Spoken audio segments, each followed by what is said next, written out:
guys, welcome to my channel. My name is Kyra and today I am bringing to you a fantastic tag created by a very new creator here on the platform. Her name is Tara Brooke. I did see this tag filmed and uploaded from Samantha March, so I'm going to have both of their videos linked down below for you. I'm a little low energy. I'm a little sick. I'm sicky. And other than that, I also decided to do sort of a get ready with me style just because I prefer to be doing something with my hands in my face while I'm talking and thinking about these questions. So I hope you enjoy that portion. Everything will be listed down in the description box below. And other than that, let's get into the tag. Did I say what the tag was? It's the beauty brand tag. Shame on me.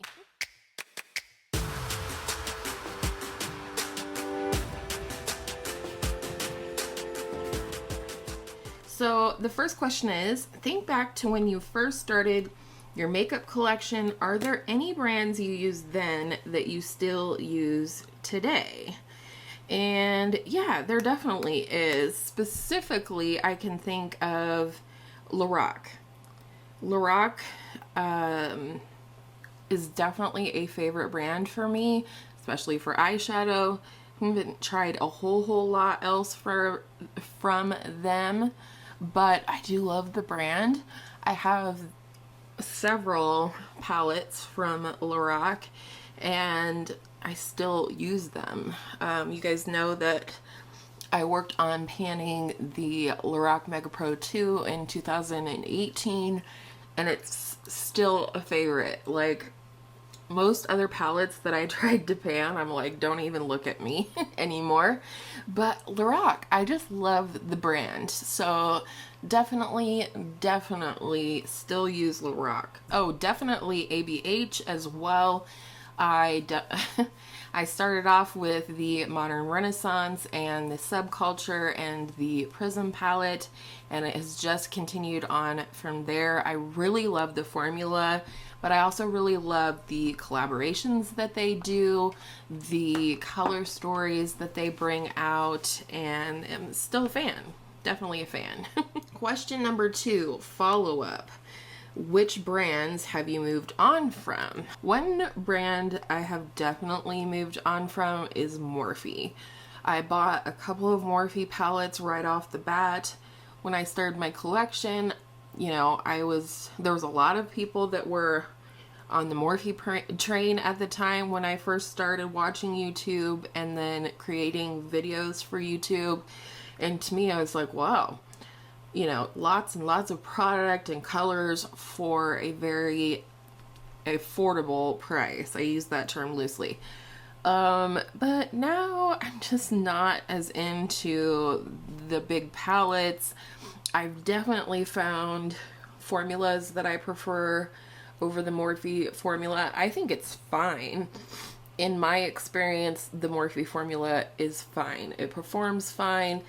There's definitely a lot of repetition in most of their palettes in terms of color. So I think, you know, that's one thing that I see as a downside, because I'd rather have less color or less repetition and therefore less shades and therefore smaller packaging and whatnot. I do feel like I have moved on from Too Faced.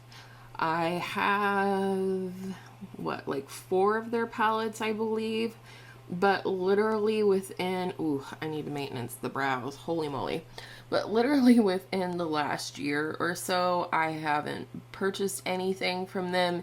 And it's literally because, I mean, some of it is because of their business practices. Let's be real. I can't remember if it was the Pretty Rich collection that came first or that other collection with the really like foul and racy names, shade names in the palette that any kid in Ulta could have looked at and read. I didn't think that was appropriate.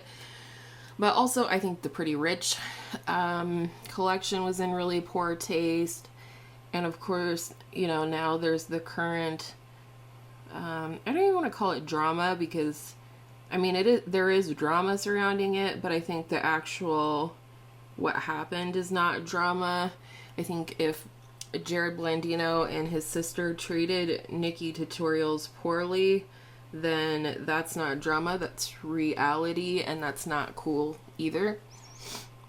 So I don't know. I think besides the brand not really speaking to me with the releases over the last year or so, I also just am not a fan of how the brand's being run, how they're interacting with subscribers and other influencers and so on. So definitely Too Faced. I'm just not interested. Question number 3, are there any brands you thought were so expensive that you'd never buy anything from them, but now consider at least one of their products to be a holy grail? If so, which brand and which product? The brand is Charlotte Tilbury. I never thought I would be so lucky as to purchase any kind of, I mean, Hourglass too. I guess Hourglass is another one. But Charlotte Tilbury, her Eyes to Mesmerize cream eyeshadow, specifically in the shade Marie Antoinette. I'll put a picture up for you because I'm kind of busy right now. But yeah, this is a holy grail product for me for sure. This product is so, first of all, the quality is just impeccable. It's a beautiful experience every single time I use it. In fact, I bought one for my bestie for her birthday because I felt like I wanted to treat her to the experience of this product.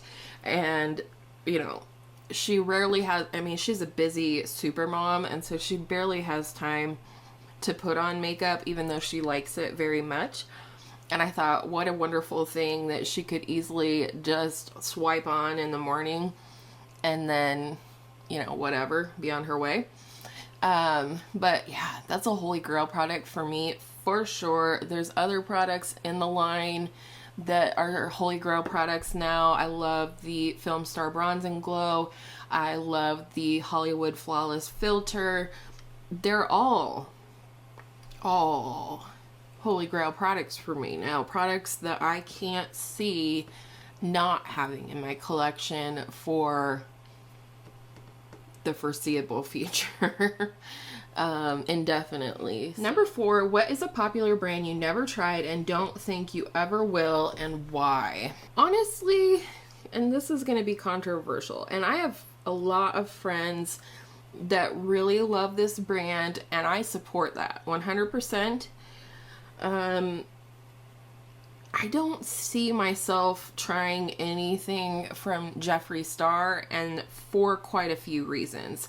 And that is not to say that I haven't been attracted to some of his products. I still drool over the Blue Blood palette every time I see someone use it because it is beautiful. It's a color story that absolutely speaks to me. I love blue eyeshadow, but I also really love peach in general. The smallest reason being just I kind of try to stay away from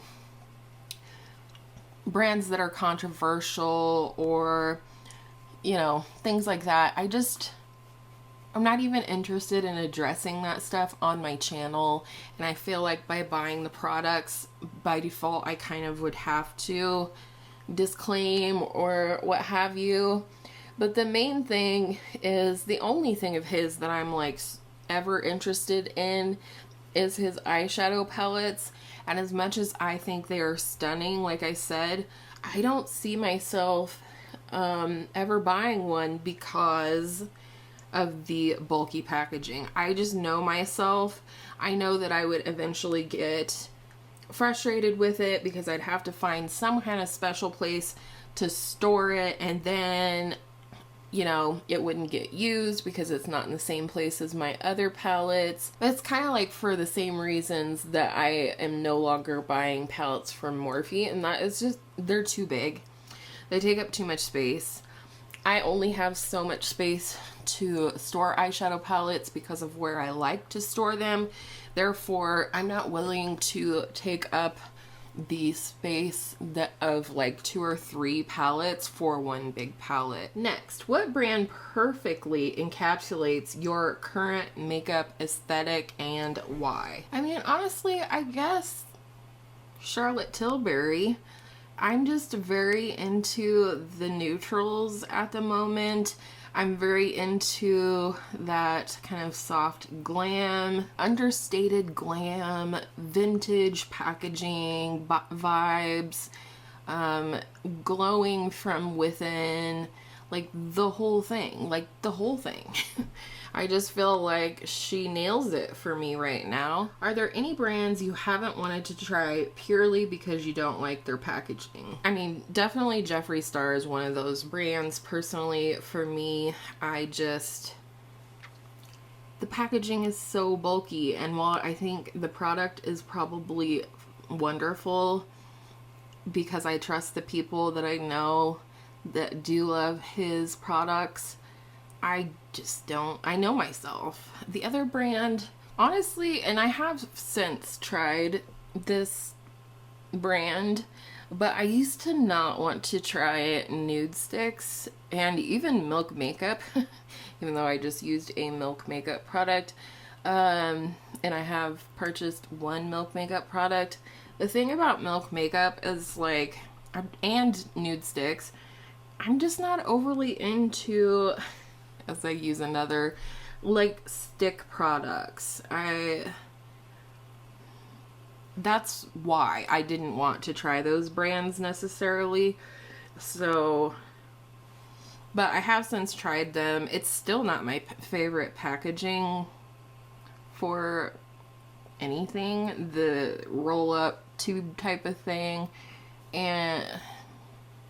but it is what it is. Number 7. Is there a brand you've only tried because their packaging lured you in? If so, were you happy with the actual product? I mean, I think partially Marc Jacobs, because I have a Marc Jacobs lipstick, and it's a lipstick, and it's beautiful, like magnetic closure type lipstick. And I think I was mostly drawn in by the luxurious packaging. Same with the Marc Jacobs Tantastic bronzer that I purchased recently, but I ended up loving the products, both of them. I mean, I will say that the Marc Jacobs lipstick is just a cream lipstick. I think you can pick up something very similar in terms of formula from the drugstore. The Tantastic bronzer, on the other hand, phenomenal. It's like effortless. It's what I have on my face right now. I love it.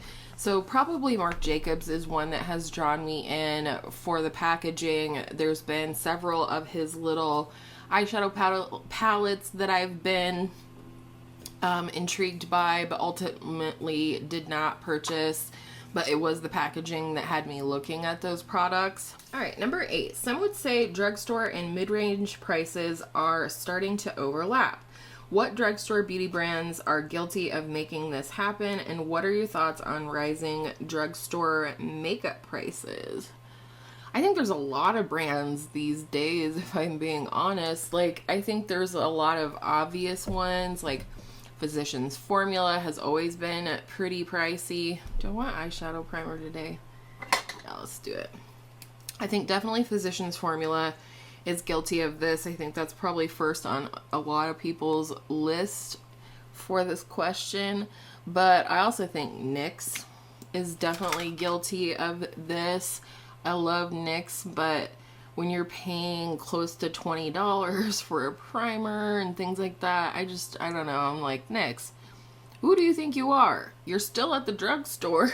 I mean, Pixie is definitely a brand that's pretty pricey for their makeup. I think their skincare is reasonable for what it is, which is good skincare. But even like L'Oreal, their Shake and Glow Dew Mist is like $15 for a very small bottle.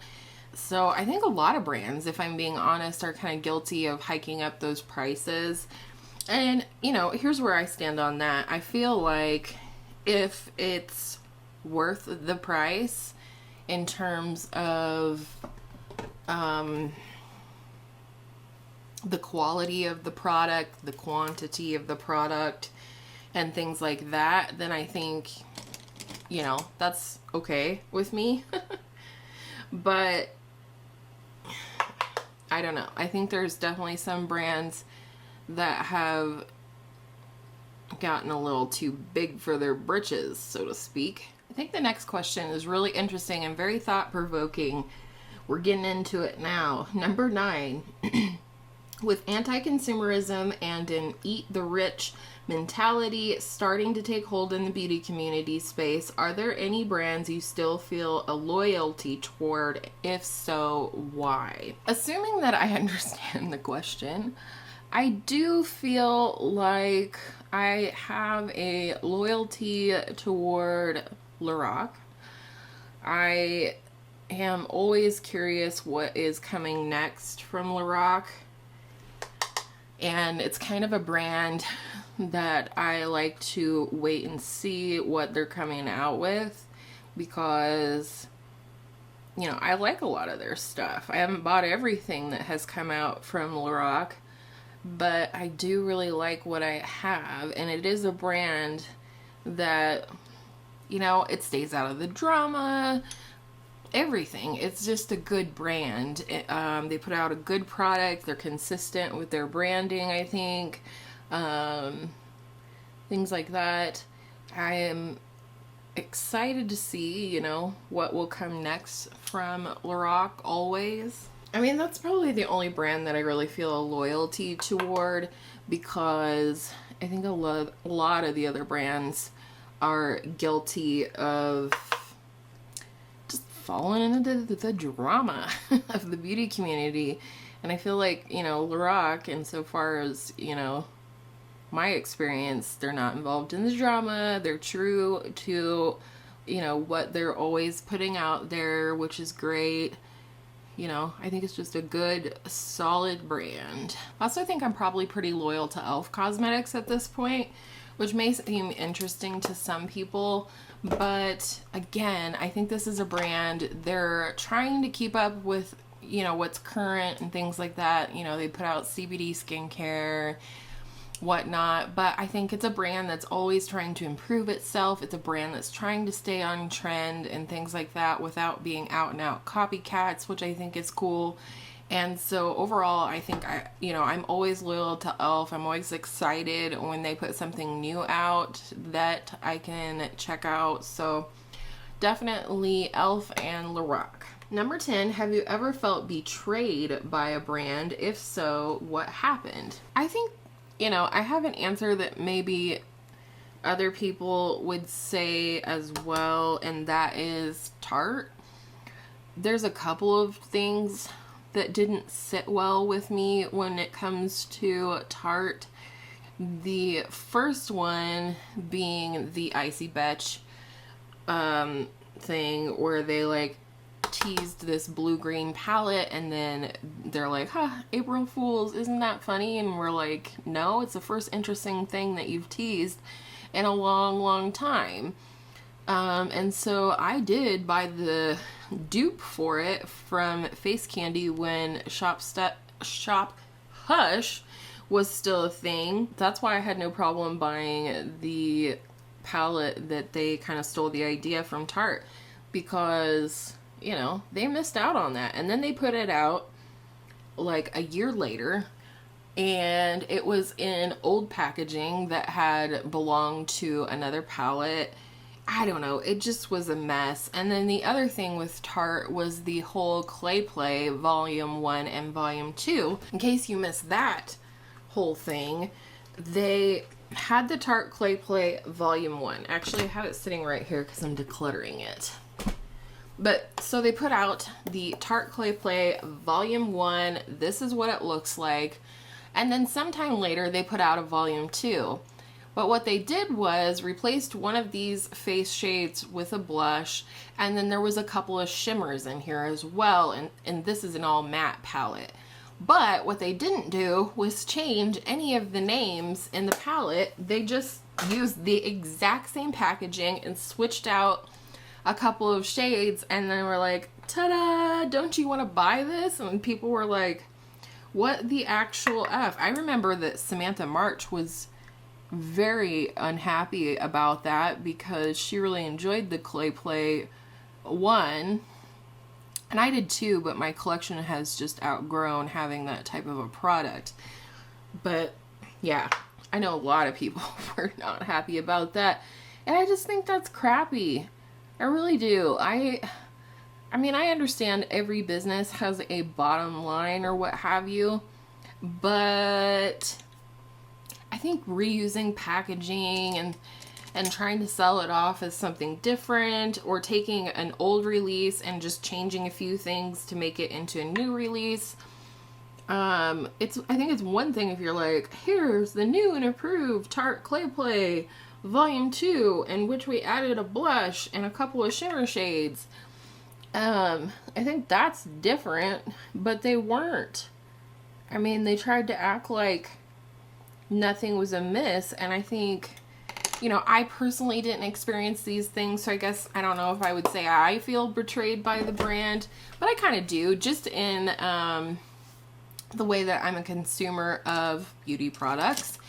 And, you know, I think I felt just as betrayed as everyone else who even considered getting it, because I was like, ooh, this one has a blush in it and there's shimmer shades. And then I started seeing people talk about it and I was like, oh, that's not cool. All right, number 11. Are there any brands that you feel give off exclusivity vibes, making you feel like you aren't cool, rich, or pretty enough to buy from? If so, which brand and why? I kind of have a twofold answer here. First and foremost, like I talked about earlier, I think Too Faced, man, what is their deal? All of a sudden, you know, they have this sort of negative rebranding going on that I'm just like, what is your deal? Why are you doing this? Because they're, like I said, the whole Pretty Rich collection, and then the collection with that woman with the foul language, and, you know, like, just terrible names for the products that just, to me, I'm like, man, if I took my kindergartner into Ulta and she saw that and then she starts walking around, I don't have a little one, but if I did, you know, if I had a toddler or a kindergartner that could read and took her in and she starts saying pat the puss, I'm gonna be upset. Just saying. So Too Faced, and then I don't know why, and I actually want to buy from this brand, and almost did last month in February with my beauty budget. But does anybody ever feel that way about Glossier? I think it's, you know, it's the barely there products to where it's like, you know, you can only wear this stuff if you have perfect skin, because everybody's skin looks perfect, and all of this in their advertising and things like that. And I mean, I have decent skin, so I don't know why I feel that way, but it's just like, it's like looking at a fashion magazine and seeing a twig thin model and you're like, I could never wear that because I don't have her body or whatever. But it's not true. It's silly to think that way, and I don't think that way very often. But I am approaching 40. I don't have perfect skin, especially lately, and it's just like, I don't know. It's a little bit of a turn off, and it's probably part of why I haven't ordered from them yet. Number 12, what is worse? Choice fatigue, as in exhaustion from too many makeup releases, or a lackluster quarterly launch from a brand you're typically excited about? I really liked Tara's answer for this one, so I mean, I would have already said it in the intro, but please go check her out. I think she is really going to do well here on the platform. She said that she doesn't have makeup fatigue because she considers herself a consumer, and she feels like makeup fatigue is more, or release, how did she say? choice fatigue or makeup fatigue is more of a YouTuber problem, and I think she is so right about that. I don't think makeup fatigue is something that the average consumer thinks about or worries about. I may have just ruined this look. And even as a YouTuber, I don't think I feel that way in terms of like makeup fatigue, because I like new things. I like seeing the new releases. I do understand makeup fatigue in that there's so much stuff being released that as a YouTuber, you're barely done testing or even reviewing a product when new products are coming out, and that becomes old news and obsolete on the platform. So, I don't know. I get where they're coming from. I don't personally feel makeup fatigue at this point in time, just because I do like new things personally. But I can understand why other people feel that way. But so I guess for me, what's worse is a lackluster quarterly launch from a brand that you're typically excited about. Like, for example, Lorac. Lorac only does a few releases each year. And so if I was anticipating, let's say, Lorac's holiday release, I would be really bummed if it came out and it was like just boring. Number 13, we're getting close. Have brand trips or sponsored videos ever made you actually interested in a product or a beauty launch that the brand is promoting? No, because I don't even know that I'm overly aware of when people go on brand trips. You know, I think that was a really big thing for a while, but I don't think it's as prevalent or as talked about on the platform now, because I think for a while there, people really had a stank face for anybody that was going on brand trips and talking about it. So, you know, every once in a while you'll hear somebody talking about having gone on a brand trip for a certain launch, but usually it's a launch that's like way past, so I don't know. Number 14, are there any indie brands you hope to see sold at Ulta or Sephora in the future? I would have to say I'm really out of the loop on indie brands, but the one that I personally can think of is Makeup Geek, right?